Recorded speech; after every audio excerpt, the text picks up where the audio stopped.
करावी अशी त्यांना मी विनंती करतो.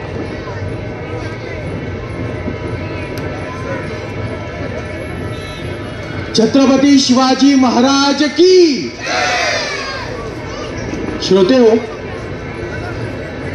आज आपण ज्या छत्रपती शिवाजी महाराजांची जयंती साजरी करण्यासाठी इथे सर्वजण एकत्र आलेलो आहे,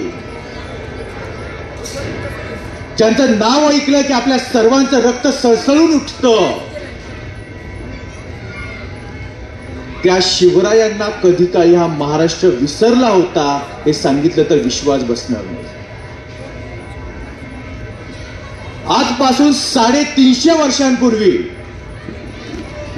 6 जून 1674 या दिवशी शिवरायांचा राज्याभिषेक झाला आणि त्यानंतर 100 वर्षांनी ज्यावेळी आपण 1774चा काळ पाहतो त्यावेळी आपल्या स्वराज्याला फितुरीची कीड लागलेली होती.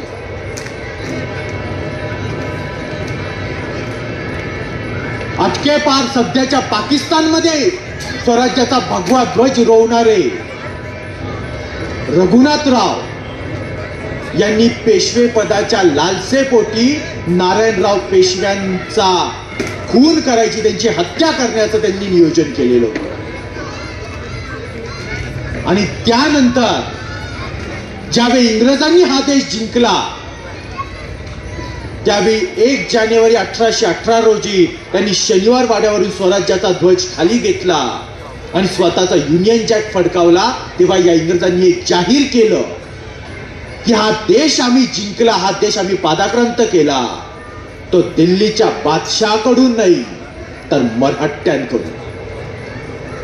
कारण दिल्लीच्या गादीवर बसणाऱ्या बादशाहवर नियंत्रण होतं ते महादजी शिंदे या सरदाराचं, या सरदारावर नियंत्रण होतं शनिवार वाड्यामध्ये बसून पेशवाई चालवणाऱ्या पेशव्यांचं, आणि पेशव्यांवर नियंत्रण होतं साताऱ्यामधून छत्रपतींचं. इंग्रजांनी हा देश जिंकून घेतला आणि त्यानंतर अशा प्रकारची व्यवस्था उभी केली की या देशातील प्रत्येक माणूस इथल्या महापुरुषांना विसरला पाहिजे. आणि या गोष्टीला पहिल्यांदा तडा दिलेला आहे तो म्हणजेच महात्मा ज्योतिराव फुले यांनी.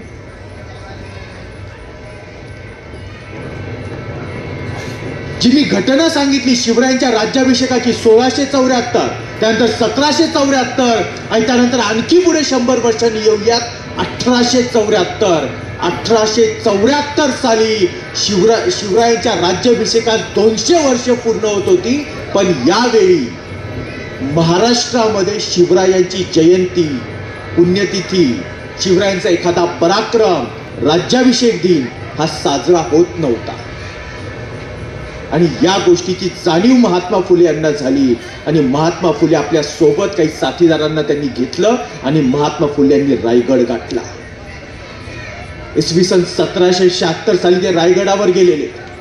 तिथल्या गावकऱ्यांना, तिथल्या गुराख्यांना विचारणा केली, रायगडाच्या वर पोहोचले आणि शिवाजी महाराजांची समाधी शोधायला सुरुवात केली. शिवरायांची समाधी यावेळी पालापाचोळ्यांमध्ये, मातीमध्ये, दगड धोंड्यांमध्ये लुप्त झालेली होती.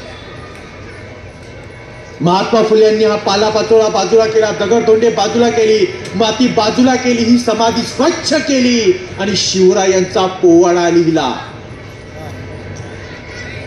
पण महात्मा फुले यांनी हे जे कार्य केलेलं आहे त्या कार्याची समाजाकडून नोंद घेता येणं त्या काळात अवघड होतं. कारण महात्मा फुले हे सुधारक होते. समाजाला काय वाटतं हे त्यांना महत्वाचं नव्हतं. ते अशा प्रकारचे डॉक्टर होते की त्यांना हे माहिती की ऑपरेशन करायचंय तर ते डायरेक्ट करायचंय, त्याने भूल देऊन इंजेक्शन वगैरे तसली भानगड. आणि त्यामुळे त्यांनी त्या कामाला सुरुवात केली. परंतु ती गोष्ट मान्य व्हायला तयार होत नव्हती, समाजाकडून ती गोष्ट स्वीकारली जात नव्हती. आणि यानंतर ही गोष्ट स्वीकारली गेली. यामध्ये एका इंग्रज अधिकाऱ्याचा मोठा वाटा.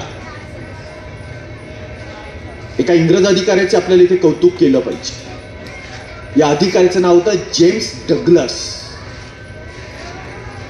या जेम्स डग्लसने त्या काळामध्ये एक ग्रंथ लिहिला, ज्या ग्रंथाचं नाव होतं अ बुक ऑफ बॉम्बे. त्यावेळी या संपूर्ण प्रदेशाला बॉम्बे नावाचा प्रांत म्हणून ओळखलं जात होतं. आणि 1940च्या काळामध्ये जे या ठिकाणी सर्वात प्रमुख होते, ज्यांना आज आपण मुख्यमंत्री म्हणतो, त्यांना त्या काळामध्ये बॉम्बे प्रांताचे पंतप्रधान अशी त्यांच्या फोटोच्या खाली नोंद आपल्याला आढळते. उदाहरणार्थ बाळ गंगाधर खेर. तर या बॉम्बे प्रांतामध्ये सगळेजण होते आणि बॉम्बे प्रांत अ बुक ऑफ बॉम्बे या पुस्तकाचे त्याने लेखन केलं आणि त्याने त्यामध्ये 2 जी महत्वाची वाक्य लिहिली त्या वाक्यांचं भाषांतर धनंजय कीर यांनी आपल्या पुस्तकांमध्ये केलेलं आहे. धनंजय कीर या पुस्तकातील 2 वाक्यांचं भाषांतर काय करता येते नीट ऐका. त्यातलं पहिलं वाक्य होतं, ज्या माणसाला काही वर्षांपूर्वी काही काळापूर्वी या देशाचा भाग्यविधाता म्हटलं जात होतं त्या माणसाला आज हा देश विसरला. आणि दुसरं वाक्य होतं, शिवरायांच्या समाधीच्या जीर्णोद्धारासाठी सध्याच्या काळामध्ये महाराष्ट्रातील लोकांकडून एक कवडी सुद्धा दिली जात नाही. एका इंग्रज अधिकाऱ्याने ही खंत व्यक्त केली. आज आपल्याला विश्वास बसणार नाही. ज्यावेळी ही घटना घडली त्यानंतर पुढे काही काळ लोटला आणि महाराष्ट्रातले जे समाज सुधारक होते ते जागृत झाले. न्यायमूर्ती महादेव गोविंद रानडे, लोकहितवादी गोपाळ हरी देशमुख, महात्मा फुले यांनी एक सभा भरवली. तुळशीबागेमध्ये सभा झाली आणि या सभेमध्ये त्यांनी आवाहन केलं, लोकांना देणगी देण्याचं आवाहन केलं. सरकारकडे समाधीच्या जीर्णोद्धारासाठी म्हणून त्यांनी मागणी केली आणि सरकारने अक्षरशः ही मागणी कवडीमोल भावामध्ये सांगितली. मी काळ सांगत आहे 1885 सालचा.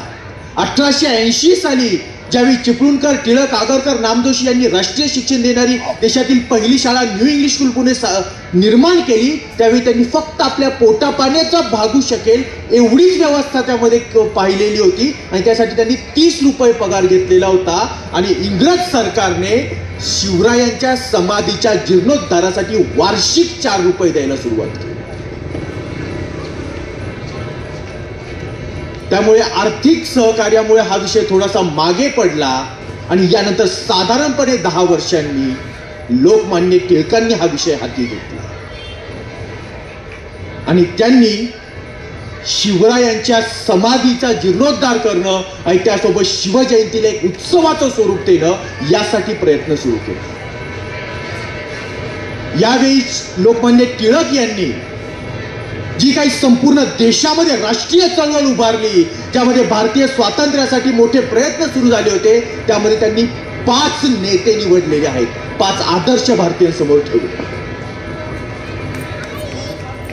हे 5 नेते 5 आदर्श निवडत असताना ते विविध जातींचे, विविध धर्मांचे, पुरुष स्त्री दोन्ही लिंगांचे आणि देशाच्या वेगवेगळ्या भागांमध्ये त्यांचं मोठं नाव आहे अशा प्रकारची 5 व्यक्तिमत्व होती. त्यातील एक नाव होतं छत्रपती शिवाजी महाराज. दुसरं नाव होतं आयुष्यामध्ये एकही युद्ध न हरलेले महाराजा रणजित सिंह, पंजाबचा राजा. तिसरं नाव होतं राजपूत राजे महाराणा प्रताप. चौथं नाव होतं इंग्रजांविरुद्ध ज्याने पहिल्यांदा युद्ध केलेलं आहे तो सिराज उद्दौला, बंगालचा नवाब.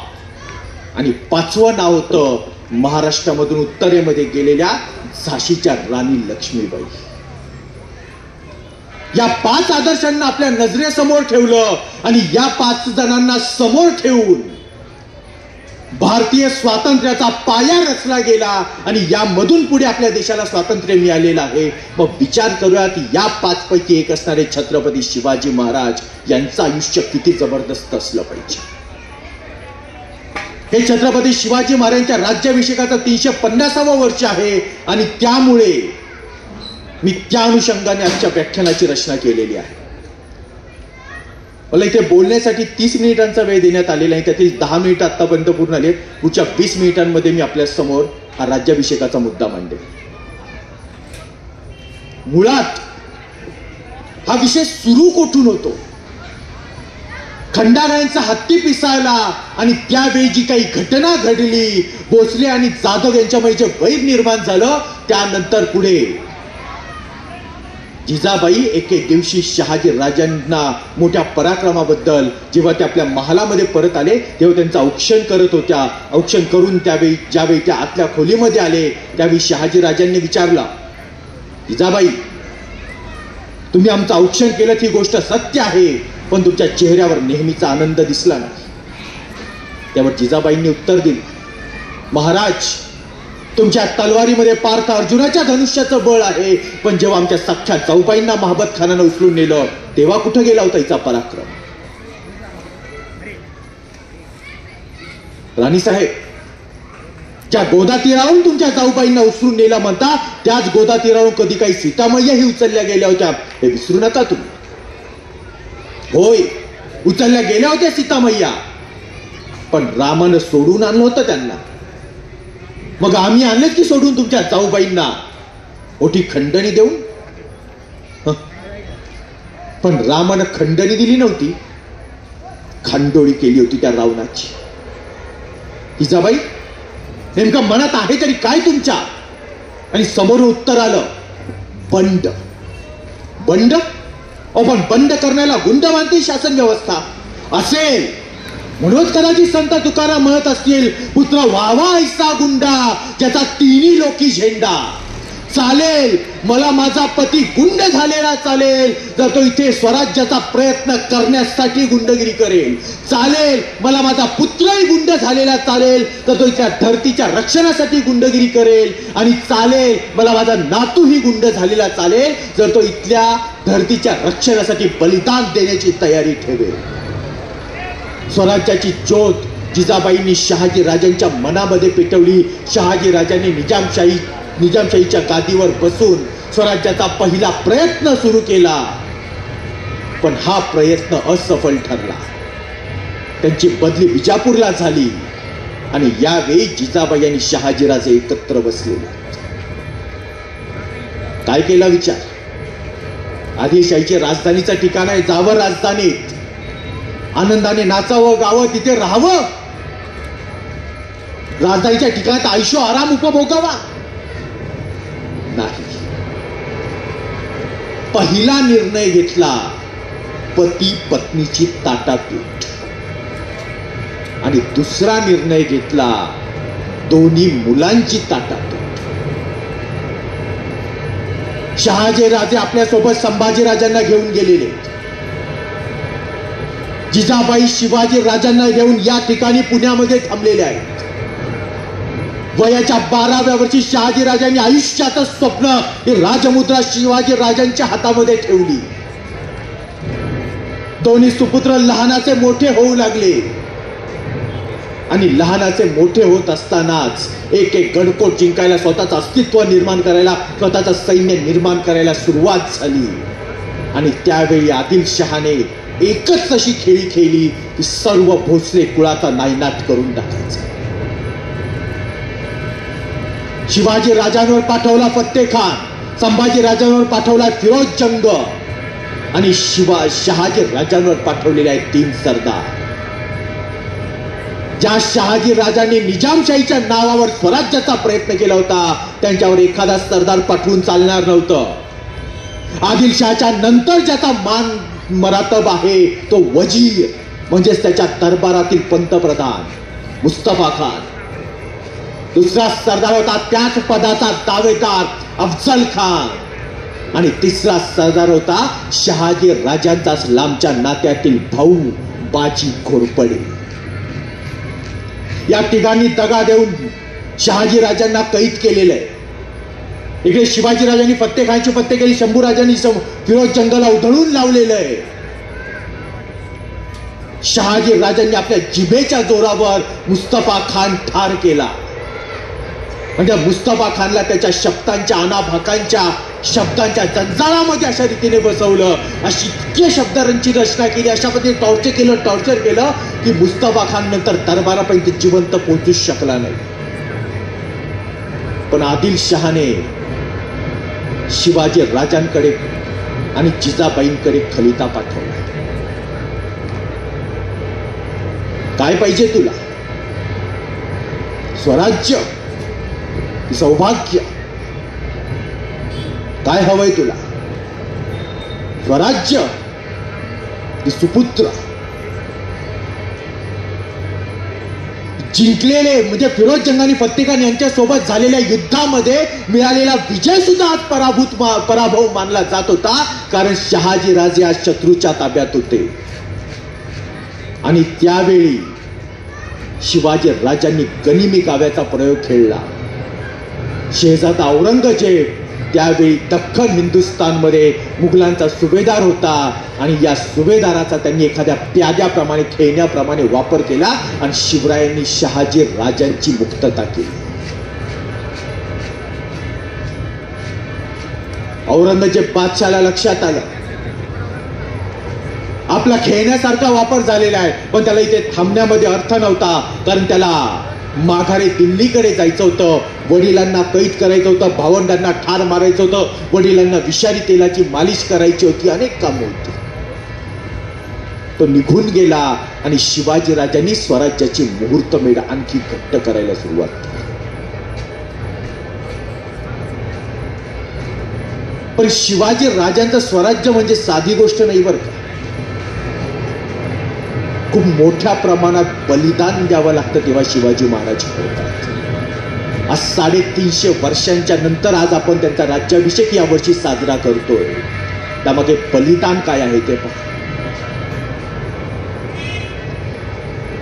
शिवाजी राजांना स्वतःच्या काकांना बाजी घोरपडेंना मुधोळमध्ये जाऊन त्यांच्या घरात जाऊन ठार मारावं लागलेलं आहे स्वराज्यासाठी. शिवाजी राजांना स्वतःच्या मामाला सुप्यामध्ये जाऊन त्यांना कैद करून त्यांची जहागिरी जप्त करून तिथून बरतर्फ करून दक्षिणेत पाठवावं लागलेलं आहे स्वराज्यासाठी. ज्या आपल्या लहान भावाला व्यंकोजी राजांना लहानपणी आपण भेटलेलो होतो, त्यांना जेव्हा पुन्हा भेटण्याची वेळ आली तेव्हा दक्षिण दिग्विजयाचा काळ चाललेला होता. ती गळाभेट घेण्याची वेळ नव्हती. आदिलशाहीचा संरक्षक म्हणून व्यंकोजी राजे ज्यावेळी समोर आले तेव्हा त्यांना तलवारीचं पाणी पाजावं लागलेलं आहे स्वराज्यासाठी.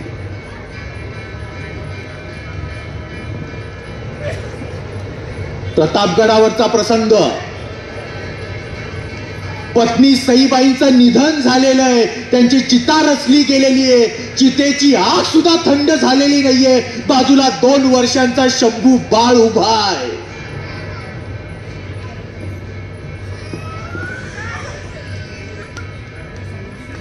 त्याचे बोबडे बोल सुरू झालेले आहेत आणि हा बाप प्रतापगडावर मृत्यूच्या भेटीला निघाले.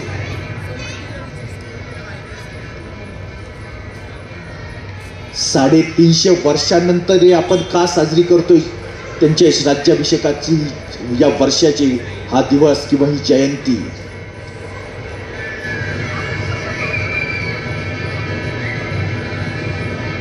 असाच एक प्रसंग,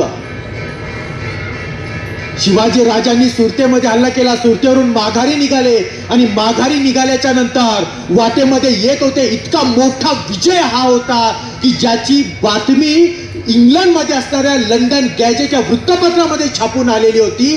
त्या विजयाच्या प्रित्यर्थ इतका मोठा त्यांचा जगामध्ये नाव झालेलं होतं. तो विजय घेऊन शिवाजी राजे परत येत होते, पण येत असताना वार्ता समजली दक्षिणेमध्ये एका जंगलामध्ये आपले वडील शहाजी राजे शिकारीसाठी गेलेले असताना भरधाव वेगाने घोडा धावत होता. घोड्याच्या पायाचा खूर त्या ठिकाणी झाडांच्या मुळांमध्ये अडकलं. शहाजी राजे दूरवर फेकले गेले, डोक्याला मार बसला आणि त्यातच त्यांचं निधन झालं.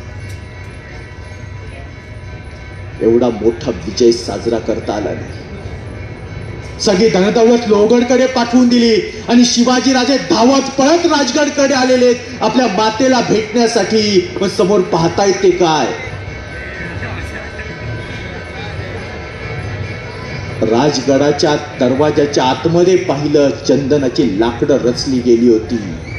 धार्मिक विधी सुरू झाले होते, कारण जिजाबाई सती चालल्या होत्या.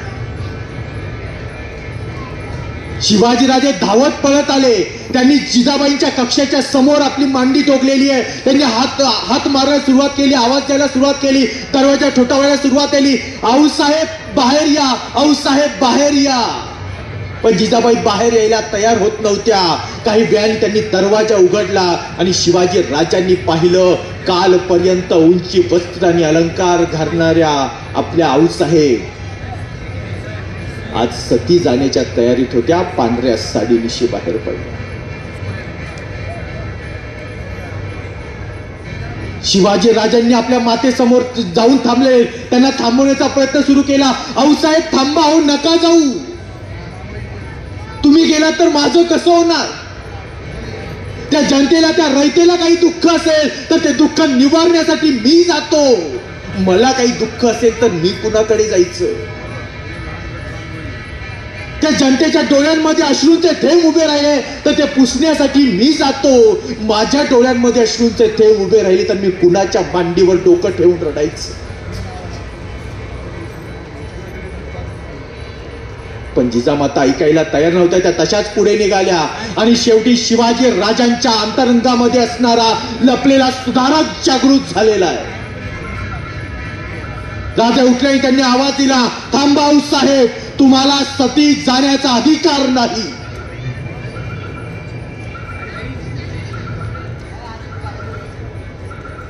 तर स्वर्गामध्ये गेलात आणि आमच्या आबासाहेबांनी प्रश्न विचारला, आम्हाला यावं लागलं स्वराज्याचं कार्य अर्धवट सोडून, तुम्ही माझ्या लेकराला तिथं एकट्याला ठेवून का परत आला? तर काय उत्तर देणार तुम्ही? तुम्हाला सती जाण्याचा अधिकारच नाही.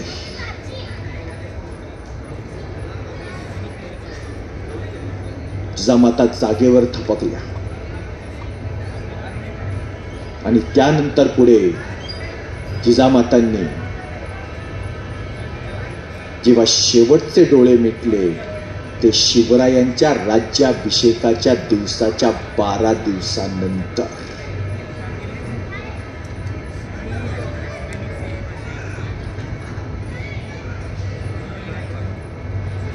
शिवरायांनी ज्यावेळी जावळी जिंकली त्यावेळी त्यांनी 2 किल्ले बांधायला सुरुवात केली होती. राजा एकच, आर्किटेक्चर पण एकच, हिरोजी इंदुरीकर.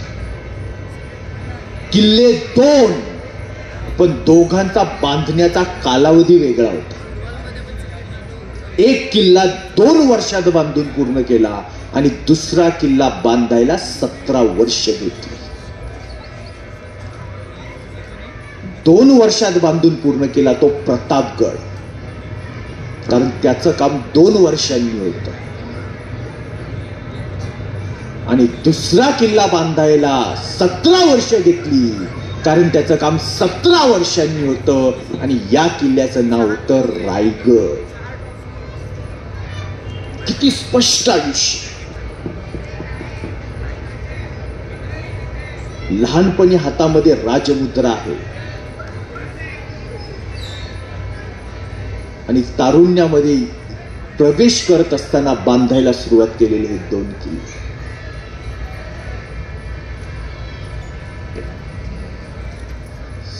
जून 1674, ज्या दिवशी शिवाजी महाराज सिंहासनावर आरूढ होणार होते, सगळीकडे आनंदोत्सव साजरा केला जात होता. भारत भूमीतील 7 सरितांचं, 7 नद्यांचं पवित्र मानलं गेलेलं पाणी, ते जल आणण्यात आलं.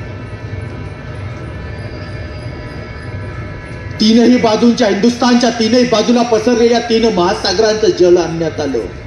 ते एका कुंडामध्ये भरलं गेलं.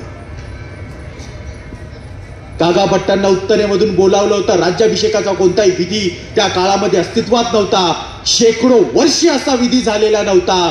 गागा भट्ट पैठणला गेले, तेथील अनेक विद्वजनांना एकत्रितपणे त्यांनी आपल्या सोबत बसवलेला आहे. सारा इतिहास ग्रंथ सारे धुंडाळून काढले, राज्याभिषेकाचे विधी तयार केले. बैलाच्या शिंगांनी उकरलेली माती, हत्तीच्या दाताने उकरलेली माती, वारुळाच्या वरच्या बाजूला असणारी माती, नदीकाठची माती, समुद्रकाठची माती, अशी सगळ्या प्रकारची माती एकत्र करून एक कुंड तयार केलं गेलं. मृत्तिका संस्कार होता, जलसंस्कार होता, सारे सारे संस्कार होते. शिवाजी राजांवर 10 दिवस हे संस्कार चाललेले होते. राज्याभिषेक एका दिवसाचा विधी नव्हता, 10 दिवसांचा विधी होता. 6 जून 1674 रोजी शिवाजी राजे यांची हत्तीवरून मिरवणूक निघालेली आहे. मिरवणूक पूर्ण झाली. राजे हत्तीवरच्या अंबारीतून खाली उतरले आणि आपल्या राजसिंहासनाकडे निघाले. आणि त्यावेळी त्यांना समोर काय दिसतंय? त्यांना समोर तुताऱ्या फुंकणारे मावळे दिसायला लागले. सगळीकडे त्यांचा जयघोष जय जयकार चाललेला होता. पण शिवाजी राजांना जाणीव होत होती या तुताऱ्यांमध्ये असणारा आवाज आणि हा सगळा होणारा जय जयकार हा माझा नाही. त्यांना ऐकू येऊ लागल्या युद्धामध्ये धारातीर्थी पडलेल्या मावळ्यांच्या विधवा स्त्रिया आणि अनाथ होणाऱ्या बालकांच्या किंकाळ्या. राजे आणखी पुढे सरकले. त्यांच्यावरती फुलांची उधळण व्हायला लागली होती. आज ज्या पद्धतीने आपण सर्वत्र फुलांची उधळण केली आहे, गुलालाची उधळण केली आहे, तशा पद्धतीची उधळण होत होती. राजेही तो प्रसंग पाहत होते. सारे जण आनंदात होते. पण राजांना मात्र ती झेंडूची गुलाबाची फुलं दिसत नव्हती. राजांना दिसत होते ते म्हणजेच युद्धामध्ये मावळ्यांच्या हाताचे, पायाचे, मुंडकांचे उडणारे तुकडे. राजे आणखी पुढे आले. दरवाजापाशी आलेले, द्वारापाशी आले. काही सुवासिनी त्यांना ओवाळण्यासाठी समोर आल्या. कुंकुम तिलक करून झाला, डोक्यावर अक्षता टाकल्या, त्यांना ओवाळायला सुरुवात केली. आणि ही सगळी ओवाळणी चाललेली असताना शिवाजी राजांना समोर त्या निरंजनाच्या ज्योती दिसत नव्हत्या. त्यांना दिसत होत्या त्या म्हणजेच मावळ्यांच्या धडधडणाऱ्या चिता. त्या सुवासिनी बाजूला झाल्या आणि समोरच दिसलं ते 32 मणी सोन्याचं सिंहासन.